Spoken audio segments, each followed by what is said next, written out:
With the deadline finally here, we want to make sure that you know everything there is to know before heading on your next trip. Here to talk about this is TSA Spokesperson Patricia Mancha, live from Phoenix Sky Harbor International Airport. Patty, thanks for taking time with us today.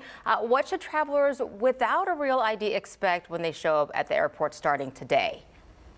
So I'm happy to report that today most travelers heeded our warning, and if they didn't have an ID, they brought a passport. If they don't have the ID, they can bring other documents. They can go to tsa.gov/real-ID for a comprehensive list. If they still don't have a passport or other document, they can expect a series of questions, much like a credit check, so that we can verify their identity.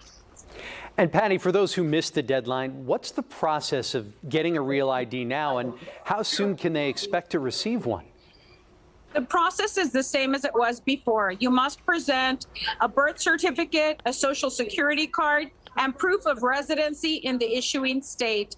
It's important that each traveler contact the state in which they live, and each state has a different design. Some have a gold star in the upper right-hand corner, some have a black star, some have a bear with a star, some have a hologram. So it's important to know what your state issues.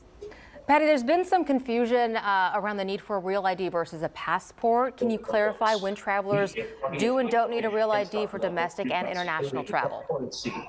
So real ID is not a passport. If you leave the United States, it's important for you to have the proper documents to re-enter.